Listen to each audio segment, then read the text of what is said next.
Protesters across Canada are calling for police forces to address systemic racism within their ranks. I want change. Change is here. It is now. This is the time. What happens now affects what's next. Studies show Black and other people of color in Canada are more likely to be stopped by the police. By collecting disaggregated race data, you can provide a baseline for a rational conversation. But so far, only Ontario requires police forces to collect race-based data, and only when an officer uses force. There have been a few race-based pilot projects. For example, Halifax police tracked who they were stopping for street checks. The data found that Black people were disproportionately targeted, and street checks were banned in Nova Scotia. It's not just about collecting race-based data in policing. It's really about what happens with that data. Who owns the data? How is the community informed about this information? How is the information used to inform policies, but also to inform practices? I know for a fact that we're victims. I can say it, and many people can say it too. Samuel's violent arrest in Laval, Quebec, went viral after he was pulled over by police. We agreed not to use his last name because he fears harassment. They're gonna try to show us what they want to show us, and not what we're supposed to see, you know. Systemic racism is what Ontario wants to identify and monitor. They will make their findings public next year, perhaps providing an example for other provinces to follow. Inayat Singh, CBC News, Toronto. Hey, we want to welcome everybody to You and the Law podcast show. We want to thank you for tuning in and joining us. I want to remind you that if you miss any part of this podcast, you can go and check us out on Spotify, Apple Podcasts, Google Podcasts, any podcast form that you listen to, or follow us on our Facebook page to check out this show and many other shows. Tonight, we've got a special guest. He's no stranger to our podcast show. His name is Bob Scales. And Bob, we want to thank you for taking the time to come out and join us once again. Thanks for having me again. Hey, it was great. I tell you, the last time we had you on, we got a lot of positive feedback from that podcast show. That's great. I get a lot of negative feedback, so I'm happy to hear there's some positive feedback. Yeah, exactly. Yeah. So Bob, tell us, let our listening audience know about you and your background and what type of work you're doing these days. Sure. So my name is Bob Scales. I live in near Seattle, Washington, and I was a deputy prosecuting attorney in King County, Washington in the 1990s. And then I worked for 14 years for the city of Seattle. I was a public safety policy advisor to several Seattle mayors. I worked in the city attorney's office, and I was there when the Department of Justice came in 2011 and did their pattern of practice investigation of the Seattle Police Department. And then the mayor appointed me to be the compliance coordinator in the Seattle Police Department to oversee the reforms. I left the city in 2015 and formed Police Strategies, a company with some former colleagues from Seattle PD. And our goal is to help law enforcement agencies collect, analyze, and report on their data, mostly use of force data. Okay. All right. Well, and tonight's topic, Bob, is obviously, there's a lot of questions around police data. And you're probably, I'm going to say you're an expert in that area. So, we're going to be talking about that. And I think a lot of people here in the United States, probably they look at what issues take place here in the United States with conflicts between minorities and police. But, when you look at things that's going on in Canada, it's not that much different. No, you're right. And I've just been starting to focus more on news reports coming out of Canada about this very thing, about looking at racial disparities in policing data. And there was a report from the Ottawa Police Service a few weeks ago, and then more recently, Toronto Police Service. And the interesting thing about Toronto was that the police chief did a press conference. This is a report that was produced by the Toronto Police Service that found racial disparities in policing data, particularly searches and uses of force compared to the population.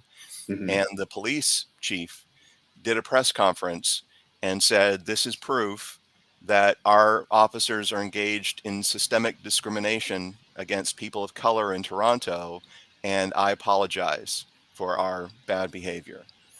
And That was a lot. and what's interesting is that the community activists in Toronto did not accept the police chief's apology. And Exactly. basically they said, what are you going to do about it? Right. Yeah. I mean, we don't want your apology, right? Yeah. We want you to stop. You would now have admitted, right, that your officers are biased Yeah. and that they're profiling us and discriminating against us. What are you going to do about it? And then the police chief obviously said, well, we're going to do this training and that policy and blah, blah, blah. But, Mhm. they are quite rightly outraged that the police chief has basically admitted that his department is discriminatory. And if what he says is true, then he should immediately resign, because he is running an illegal operation. Is basically Exactly. what he admitted to. Yeah. And he has no control over his officers. And so if what he said was true, then he should have just resigned and said, I'm sorry, I can't handle this. Yeah. But that's not what he did. He said, I apologize and I'm going to do better. Yeah. And I believe, is he the interim chief? I believe so. I'm not that familiar with what's going on in Okay. Toronto, but I believe I've seen his title as interim police chief. Yeah. So I don't know if he, has come up through the ranks and he's just holding that title, until they find a permanent police chief. But if he has been with that agency for quite some time, then that, as one of the citizens said in another news article that I watched, that this is a problem that they have known for a long time. So this isn't something new to the community. Well, the thing about the whole issue of racial disparities in policing is that most studies look at police data compared to the residential population. And every single study that I've seen, it doesn't matter if it's the US, Canada, large agencies, small agencies, every study that has done that will find large disparities for certain groups. And typically you see Black subjects are overrepresented in policing data in stops, arrests, and uses of force, and Asian subjects are underrepresented. I mean, that is across the board. It's more mixed for Hispanics and Native Americans, and because whites are generally the majority, there typically isn't a large disparity one way or the other for white subjects. But what people do with that data is what is the problem. I mean, you can certainly do these calculations. There's nothing wrong with the calculation, but you can't then say this is proof that our officers are discriminating against this particular group because they're overrepresented, because the population has nothing to do with criminal behavior, and the police respond to criminal behavior and unlawful behavior. And they're not randomly stopping people for no reason, and they're responding to 911 calls. And if there are disparities in calls for service, if there's disparities in victimization, if there are disparities in criminal behavior, you will see disparities in stops, arrests, and so forth in the criminal justice system. And that is exactly what we see. Okay. Well, and, just going back to one of the comments that the citizens stated in Toronto was that, you've got people of color who have been telling the police all along that there is a problem with how you are policing our communities.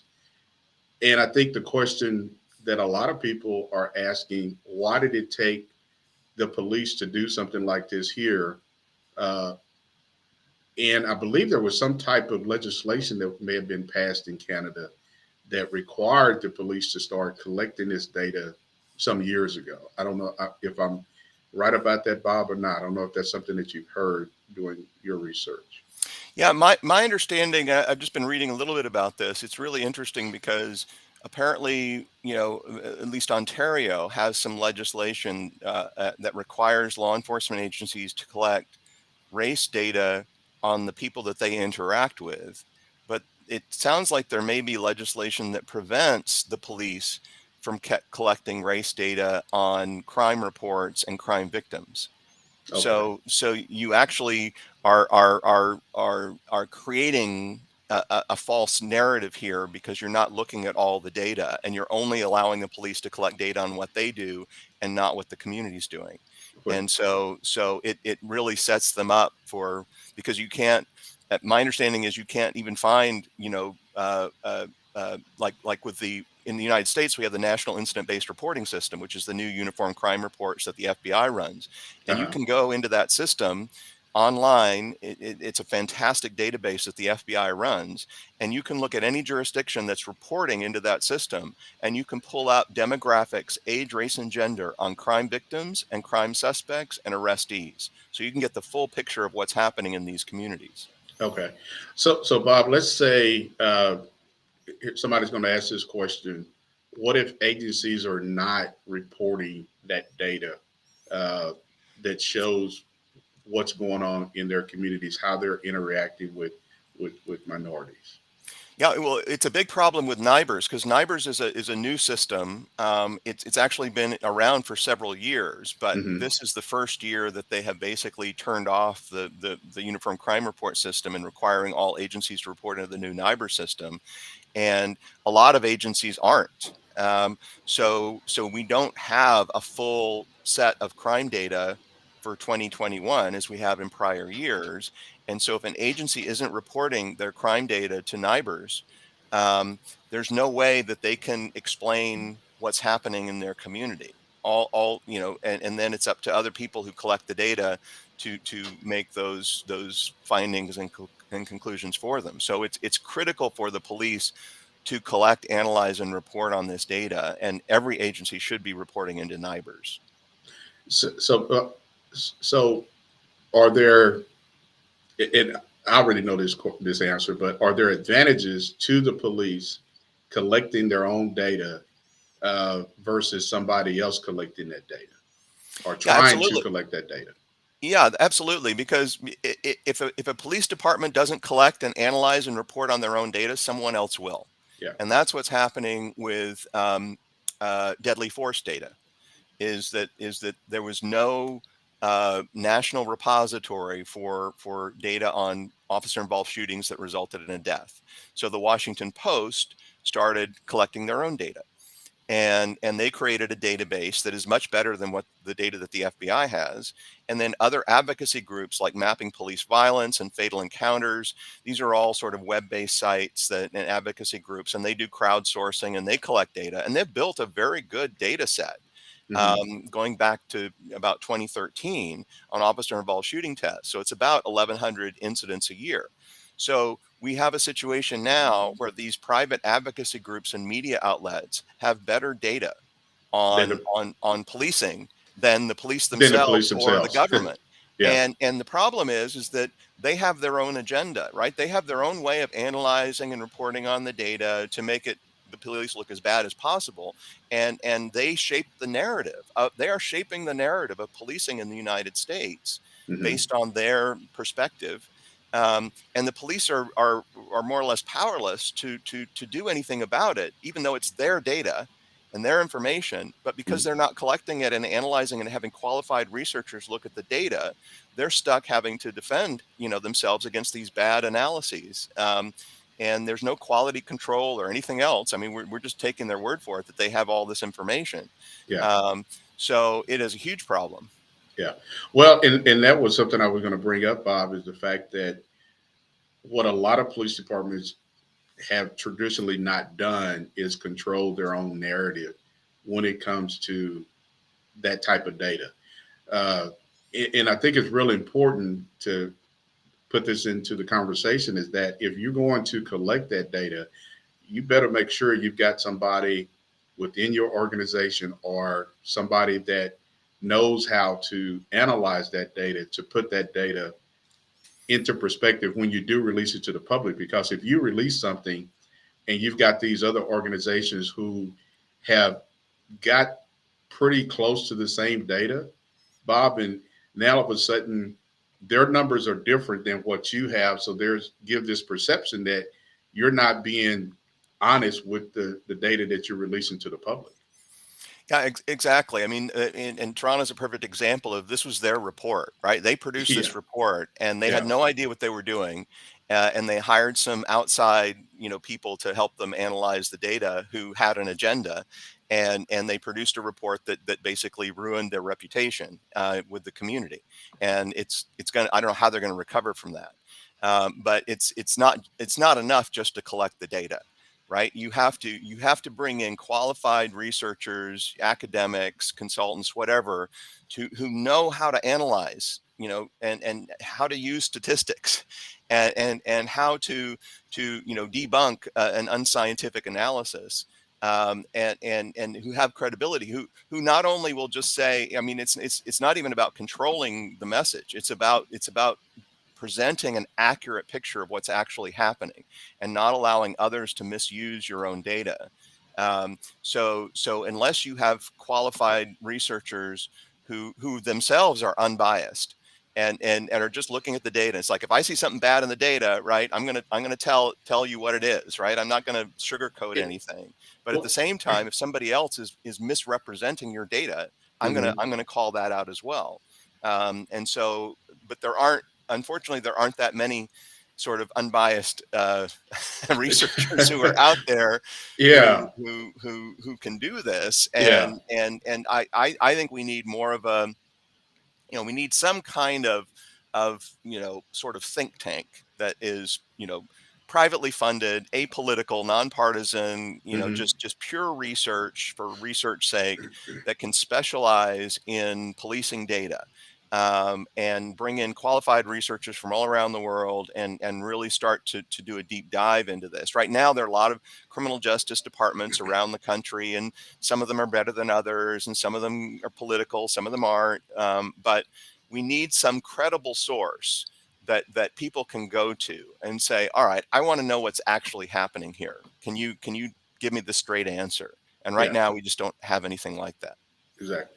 Well, hey, Bob, I want to get to a couple of comments in the chat room. We've got Robert Johnson, who states that Lieutenant Colonel Grossman sheepdog warrior training and the Reed technique are two very troubling training techniques. I'm not quite sure about those trainings. I don't know if you've heard anything about them, Bob, or not.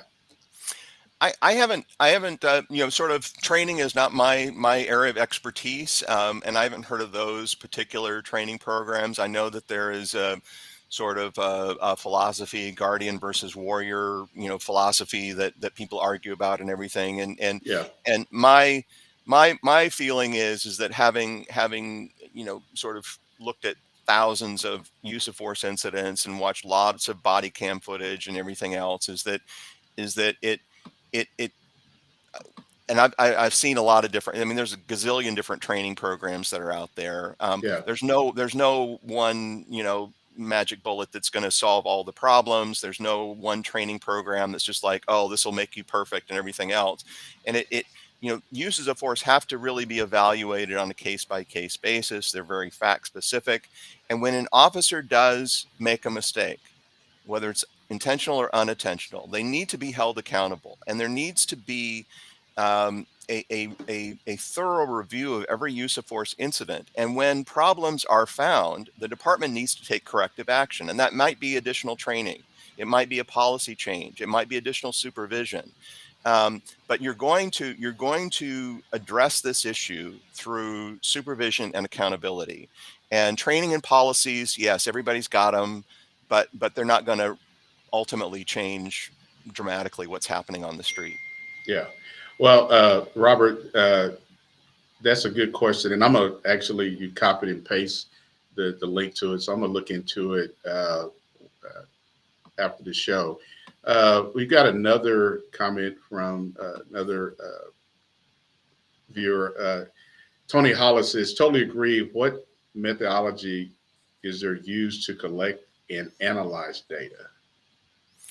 Yeah, so the big problem now is that most of the media reports and most of the advocacy reports about looking at racial disparities in policing compares police data, so stops, arrests, uses of force, etc., to the underlying population. And they say that any disparities between the policing data and the population are evidence of bias and discrimination. Hmm. There is no scientifically valid reason for believing that population is any meaningful benchmark for policing data, because in order to use that, you have to make the assumption that everybody in your population, regardless of age, race, and gender, are committing crimes at the same rate. So that means that children that are in nursery school are committing the same kinds of crimes as senior citizens in a nursing home, as young men on the street dealing drugs on the corner. They're all equally likely to do the same crimes, and they're all equally likely to be stopped and contacted by the police because they're all part of the population. So that's your benchmark. That's what you're measuring against the policing data.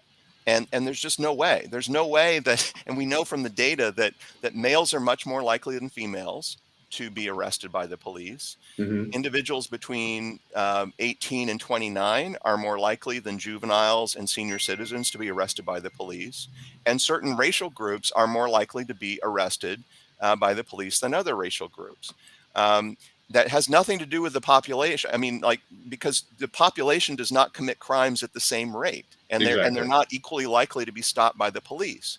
So if you're a hedge fund investor and you're involved in white collar crime and fraud, you're much less likely to be contacted by the police and arrested than some guy who's at the bottom of your office building selling drugs on the street.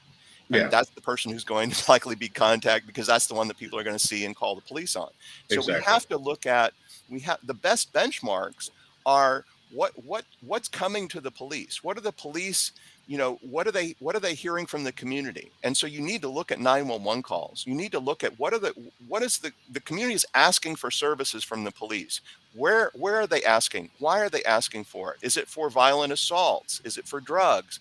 And are the police responding appropriately to those calls? And are they making arrests and contacts that we would expect based on the nature of those calls? And Okay. that's what we see in the data. So when we look at NIBR's data, we see data for victims and data for crime suspects and data for arrests. Hmm. And we see that the data for if you look at the demographics, age, race, and gender of people who are reported as criminal suspects, that matches arrests.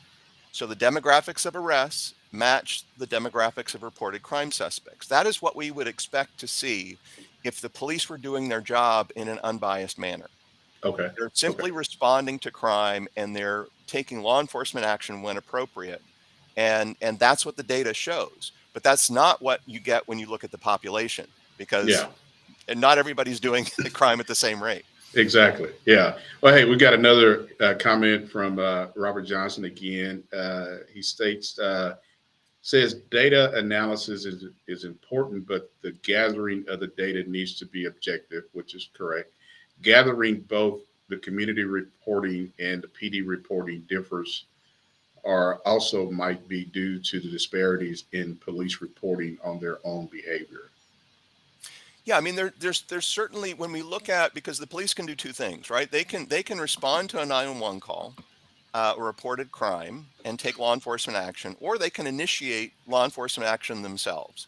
So if they see an individual committing an assault, right, they don't have to wait for a 911 call. They can stop that individual and arrest them for assault.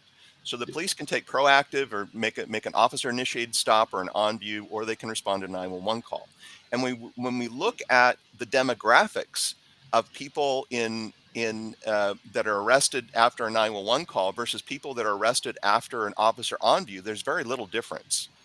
And so if we saw huge racial disparities in on views compared to 911 calls, that could be an indication of bias by officers. Okay. They're more likely to stop and arrest people of color, but that's not what we see in the data. Okay. Okay. All right. So we got another question from Tony Hollis. He says, how often are hotspots considered in reporting crime rates? Yeah, well, that's another thing about using population, right, as a benchmark, because a population assumes that your community, no matter where you live, no matter what type of neighborhood, whether it's a business or residential or whatever, that crime is equal around the city. So in a single family neighborhood, you're going to have the same crime rates as in a low income housing project. And you have to make that assumption, but obviously that's not reality. And Uh-huh. so when you look at criminal behavior, you have to focus on where are the calls coming from.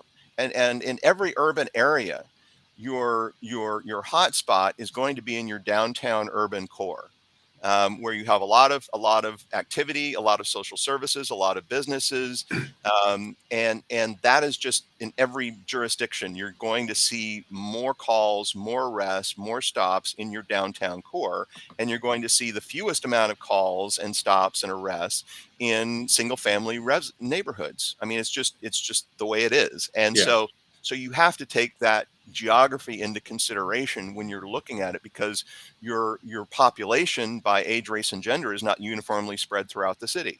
And so all these factors have to be taken into consideration. It's not just a simple, here's the census population, here's the police data, ta-da. Yeah. Exactly. Yeah. All right. So now we got the questions are coming in. We've got a lot of people tuned into the podcast, which is great. That's what we're hoping for, because this is a good topic when we're talking tonight about the questions behind police data. And so Nikki is asking, or comment is, true or false? Black persons committing hedge funds, white collar crimes are arrested and sentenced more aggressively than white counterparts. Well, I don't have that particular, hedge fund, white collar crime data, but Yeah. I do know that when you look at the demographics of reported crime suspects, and these are victims who are reporting crime suspects, what we typically see is the greatest disparities for Black reported crime suspects are for violent felonies. Hmm. So homicides, robberies, aggravated assaults, weapon offenses, huge disparities for Black suspects. For some types of crimes, you see disparities, although they're not very large because the population is so large. But for example, DUIs, white individuals, white drivers are more likely to be arrested for DUI than non-white individuals. And so Hmm. there's some types of crimes. So you definitely see racial disparities in reported crimes. So depending on the crime, it's going to have a different racial composition. And these are reported crime suspects. Has nothing to do with the police. Yeah. Well, so Bob, you bring up something, and before we get to this other comment, you mentioned DWIs or DUI arrests. Let's just say you have a city that targets a certain area of their city where there is a majority of Hispanics and people of color. When you do that and you release and say, "Hey, we've made, say, you know, 15 or 20 arrests one night."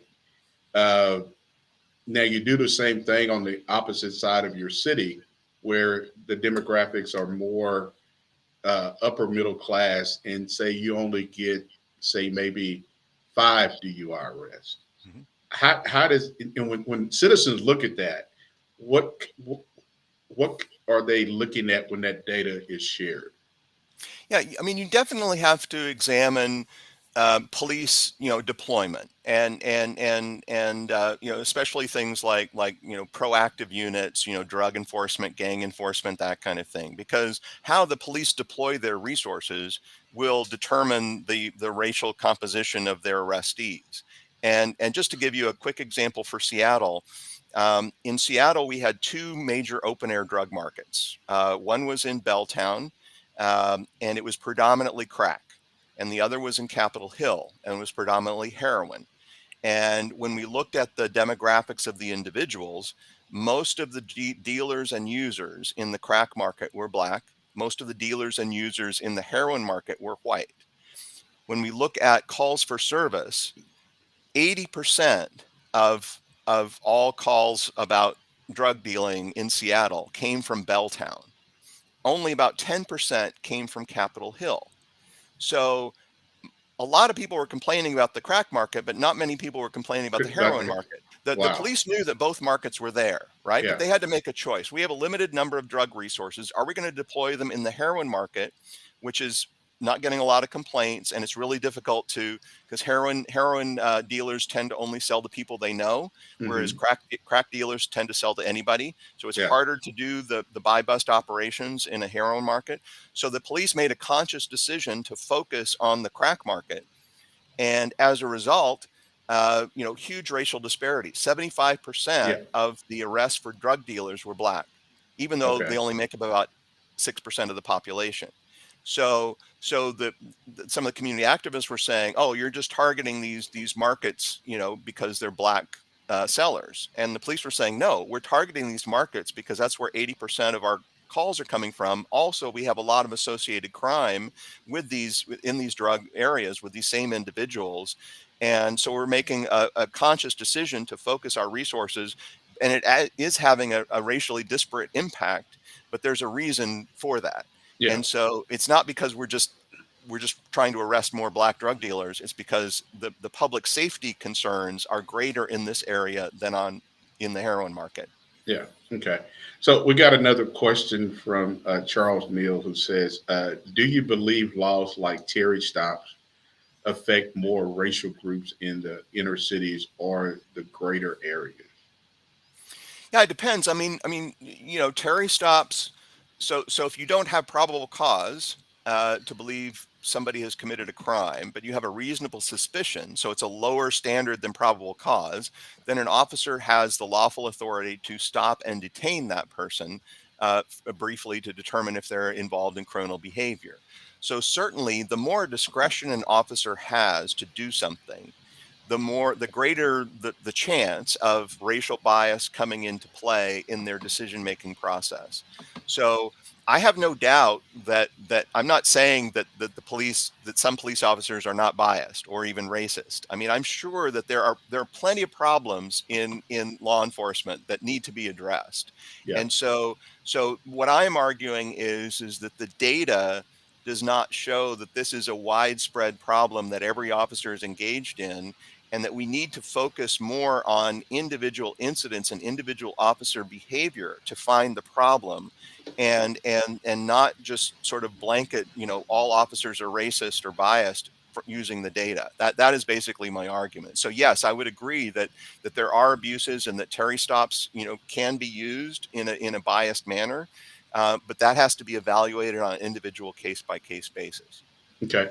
Well, hey, Bob, I came across, hold on just a second. Let me get to this other question that came in. Uh, so I think Nikki said, "Is he kidding?" I don't know. Nikki, obviously, I don't think Nikki is No, I'm not agreeing. kidding. I'm serious. Yeah. So I want to say this, Bob. So I came across an article uh, that pertained to San Diego. Some years ago, researchers examined racial data from San Diego police traffic stops, which sounds just like any other major city where it found officers were more likely to pull over black and Hispanic drivers than whites.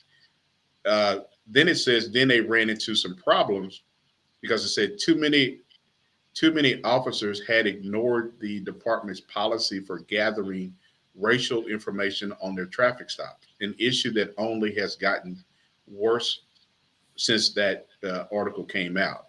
Then it said that alone, the research said, made it nearly impossible to draw a conclusion about police behavior. Yeah, there's a whole host of additional problems when you're trying to look at racial disparities in traffic stops, because not everybody has a driver's license. Certainly, young children can't drive. A lot of senior citizens don't drive.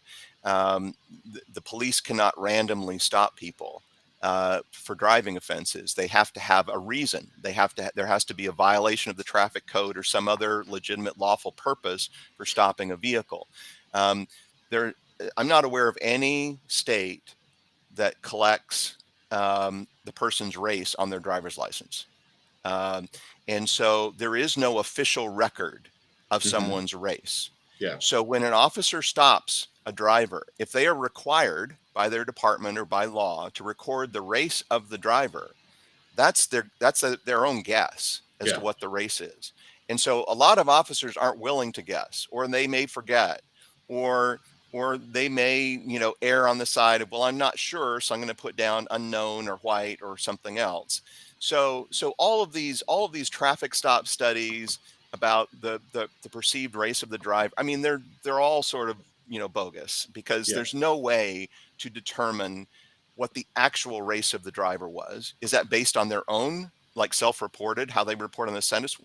What do you do with mixed race individuals? What do you do with somebody who is a non-white race and Hispanic? Because ethnicity and race are different. So how do you take all these factors into consideration when you're trying to measure racial disparities? So it ends up just being a mess, and they generally, the media or the advocacy groups will take the most simplistic approach that produces the largest racial disparities, and they'll use that to claim that the police are racial profiling. Racial profiling. Okay. Well, hey, Bob, that was a good point. I want to remind our listeners, you're listening to You in the Law podcast show. We're streaming on Facebook Live. Our tonight guest is Bob Scales, the CEO with Police Strategies LLC. And so, Bob, we've got another video clip that I want to play for our listeners. So those who are watching, just stay tuned. We're going to come back, and we're not leaving, but I'm just going to show this video. So be interesting for everybody to watch this, because it gives a little bit more context about what has taken place up in Toronto, Canada. Police Service of Canada's largest city is pledging to do better. After damning new statistics were compiled, data released earlier shows that Black, Indigenous, and racialized people in Toronto are overrepresented in both use of force incidents and also strip searches. To most, the stats are not a surprise, and to make amends, Toronto's police chief issued an apology. The results have confirmed what for many decades racialized communities, particularly the Black and Indigenous communities, have been telling us, that they are disproportionately over-policed. This data demonstrates the unfortunate realities of those experiences. As an organization, we have not done enough to ensure that every person in our city receives fair and unbiased policing. And for this, as Chief of Police, and on behalf of the service, I am sorry, and I apologize unreservedly.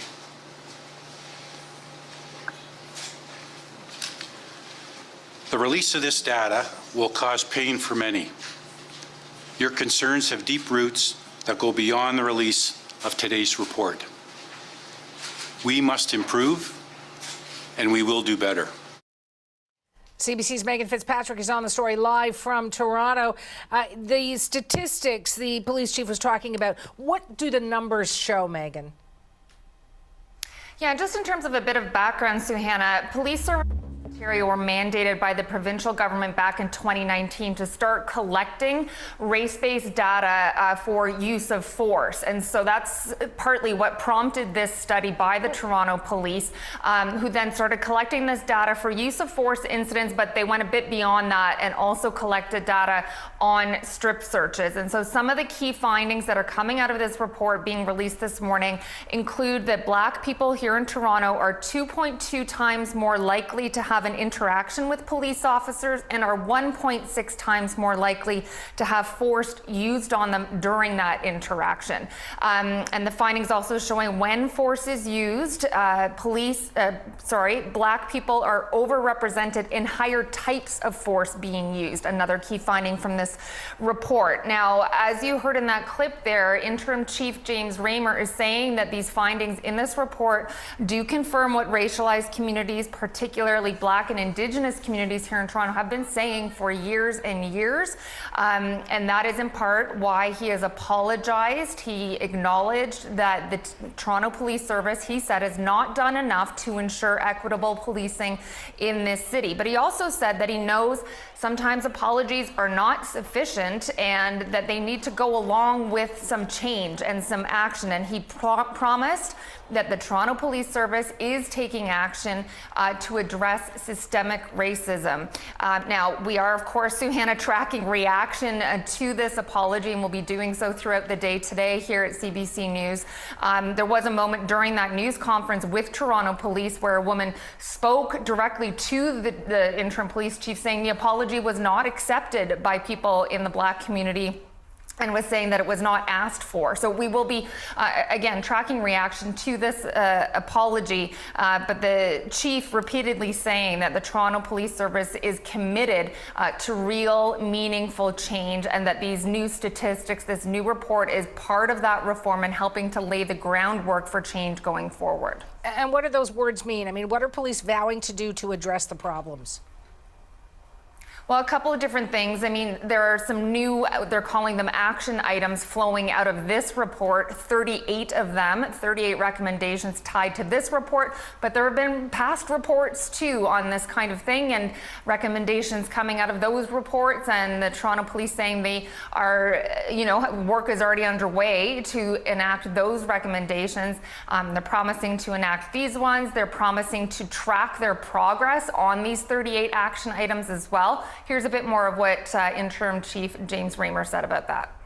Community and the public will be able to hold us to account because, first of all, the public and the community will be doing this in partnership with us. We will be reporting it on our website, keeping it updated. We will make these changes. And if we identify officers as a result of this that are constantly finding themselves in a situation of inappropriate behavior, that will be addressed as well. He said a few times during the news conference that the focus of this report really was more on systemic racism, not individual incidents of overt racism by Toronto police officers. And he said there are ways of dealing with those kinds of incidents, but again, that this was more about systemic racism. And he did say one of the action items, one of the things they are pledging to do is collect data on other kinds of interactions with police. Again, this was just focused on use of force incidents and strip searches. But there are lots of other kinds of interactions between the public and police, and so they're vowing to expand the kind of data that they collect and analyze. At one point during the news conference, he said they can't fix what they're not measuring. So again, collecting more data. But as you heard him say there, he's saying that this is sort of just the start of a process. This will be an ongoing process for the Toronto Police. We'll talk again. That's CBC's Megan Fitzpatrick in Toronto. Wow, Bob, that's a lot. It really kept two things came out of that. First, strip searching. That was, I haven't heard that in a long time. I mean, it's almost kind of like, are there strip searching people out on public streets? But why did it take several decades for the police to do this? Because I think this did more damage than it did good when it came to trying to build any kind of relationship with the minority community in Canada. Yeah, I mean,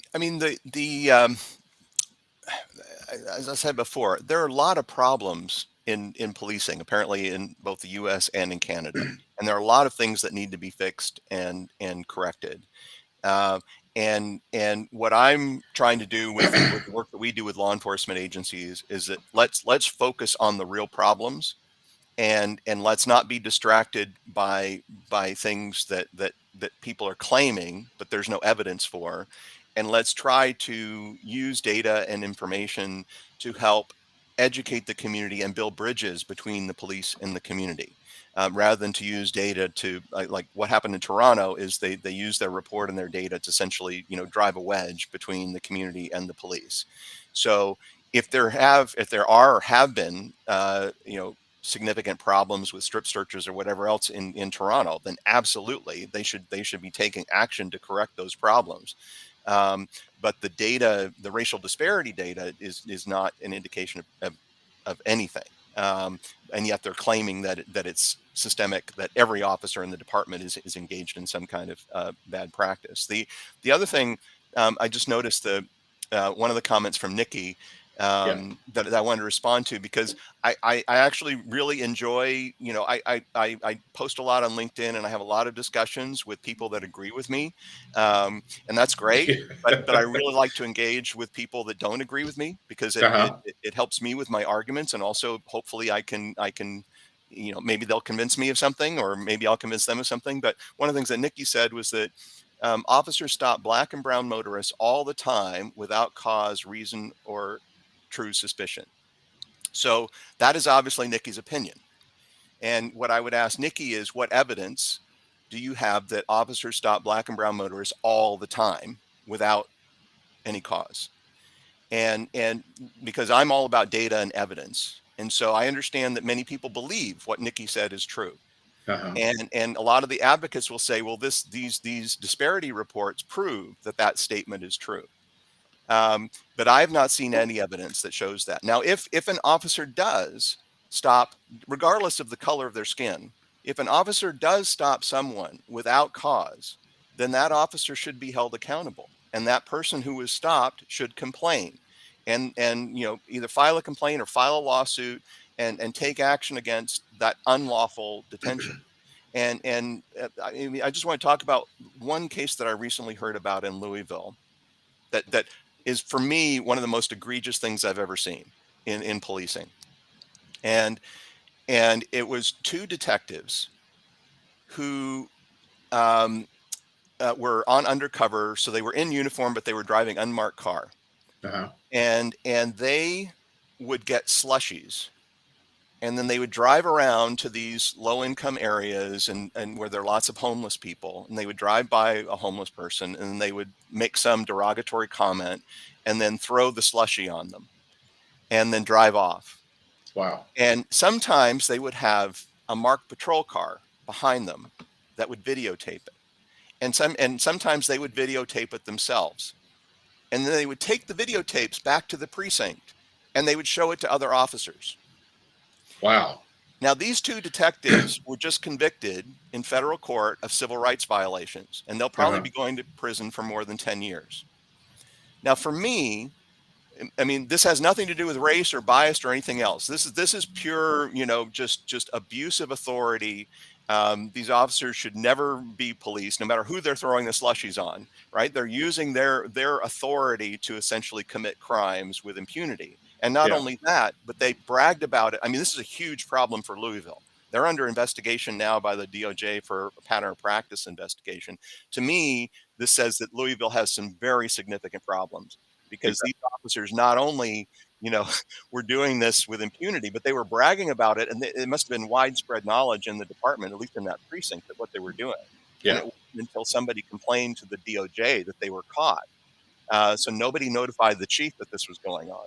So they have huge problems. So those are the kind of things that I think we should be focusing on in policing. The actual officers that should not be officers, or who are abusing their authority, to make these blanket statements about every officer in Toronto. There may be officers who are abusing their authority and should be prosecuted in Toronto PD, but this report does not identify those officers. But it accuses all the officers of discriminatory conduct. So my focus is, let's use data, let's use information to focus on actual problems that we can fix, instead of these red herrings that make everybody upset with the police and accuse every officer of misconduct when they may be doing everything right and really trying to do a good job. Yeah, exactly. You make a lot of good points. Well, Bob, Nikki is she says she loves being challenged. So so she shared some quite a few links with us, and I know one of them I'm looking at is from the Minneapolis, Minnesota area. Some data that shows black drivers nearly 4 times more likely to be pulled over than white drivers. I think Yeah, she there's also did another. I can talk about one of the studies I know. She did a link to the Stanford study. So Stanford did a project where they got millions of records from state patrol agencies from around the country, and they found, not surprisingly, racial disparities in stops compared to the population. So okay, Uh-huh. well, but the other thing that they did, which is another sort of technique which advocacy groups use, is they have what's called a veil of darkness study. And so so Stanford did this study of veil of darkness, and the theory is that police can only see the race of the driver during the day and not at night. And so we would expect, if there was bias, for more black drivers to get pulled over during the day than at night. And sure enough, that's what some of their data showed, was that black drivers are more likely to be pulled over in the day than at night. And so therefore they theorized under the veil of darkness test that there must be bias going on, because you can't see black drivers race at night. But if you talk to police officers, most of them will tell you that they cannot determine a person's race before they contact them at the driver's window, right? When you make a stop, Uh-huh. how often, I don't know, Chief, how often do you think that you can determine pretty clearly what the race is of the driver when you make the decision to stop them? At nighttime, it's pretty hard to determine that unless you use some kind of bias that says, hey, I'm patrolling in a predominantly black or Hispanic community. You're going to come to that bias or that assumption. So at nighttime, it's pretty hard to determine the race of anyone. You can only base that on, hey, I know this is the highest population of people that live in this side of the city. Right. And so but I've done my own veil of darkness test, and I found the opposite results. And so does that mean that the police are biased against, and also I have disparities with Asians? Does that mean that the police are biased against Asians if they're overrepresented but again, it's compared to the population. Exactly. There's no reason to believe that the driving behavior, the people on the road during the day, are the same type of people that are on the road during the night. Right. Uh-huh. And so during the daytime, you've got a lot of commuters, a lot of people, going to school, that kind of thing. And at night, you might have a lot of people going to nightlife establishments and other things. So there's no reason to believe that the population of drivers is the same during the day and at night. But you have to make that assumption under the veil of darkness test. Yeah. Another question here from Justice, basically saying that he can tell you tons of examples of how my sons and husband have been pulled over. And certainly lots of people have anecdotal stories. And I'm not discounting, anyone's own personal experience with the police or what they believe their family members or neighbors and so forth and so on. I'm not saying that the police are perfect and they never make mistakes. What I'm saying is that if someone is wronged by the police or feel that they are wronged by the police, there are mechanisms in place to address that. So if you feel that you have been wrongfully stopped or had use of force, excessive force used against you or something, you can file a complaint with the police department. You can also file a lawsuit, and many people do. There are billions of dollars paid out in lawsuits every year by police agencies. So there are mechanisms in place to hold the officers accountable and to financially compensate people who have been abused by the police. That is different than saying the data shows that all police officers are doing this, and that every stop is a bad stop if it's a person of color. Yeah. And nobody's accusing the police of being biased against white people, and yet white people are the majority of individuals who were stopped, arrested, and have force used against them in most jurisdictions where they are the majority of the population. Mm-hmm. So again, there's no evidence to show the systemic discrimination and profiling that people are claiming. There are a lot of anecdotal stories, and there are a lot of examples like the one that I gave from Louisville, where there are officers who are engaged in criminal behavior, and they should be stopped and they should be arrested. That is different than saying every officer, every department is doing this, because that's just not the case. Yeah. Well, hey, Bob, we got a couple of comments I want to get to before we coming up on the last 5 minutes of the podcast, we want to thank everybody for definitely being engaged with this topic tonight as we talk about questions behind police data. Justice for Jones states they lived in Minnesota. They live in Minnesota now. Lived in Oklahoma for 15 years. Basically saying happening in both states. Minnesota is giving warnings and wanting to search cars, never finding anything, while Oklahoma would give a ticket for something, even if made up. I got a comment from Robert Jones I want to get to. I think he has a couple. Many of the minority communities, do you know how their legal rights, what constitutes a proper stop or access to lawyer for a suit? This might play into what is found in the data.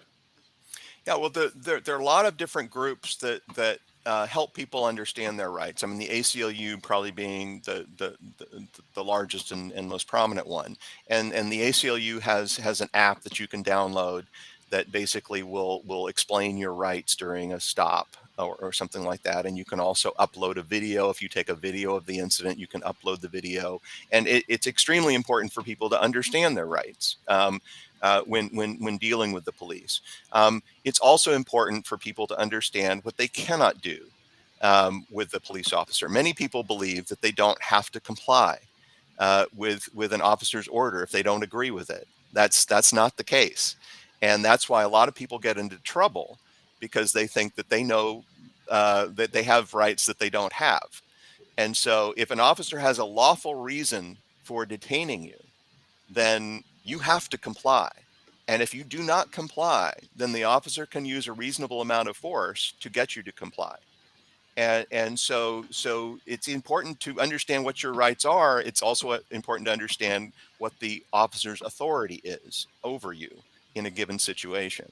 And so the main thing is that if you're in an argument with an officer during a stop, you will never win, ever. Yeah, And so the way to address the situation, if you disagree with what the officer's doing, right, you still need to comply, right? You cannot convince the officer to stop doing what they're doing. What you can do is, if you feel that your rights have been violated, you can file a complaint or you can file a lawsuit after the stop, not during. If you get into an argument with the officer, you're going to lose, and period. And you may end up committing a crime yourself in the process of obstructing or resisting or something like that. So it is important to understand your rights. Absolutely.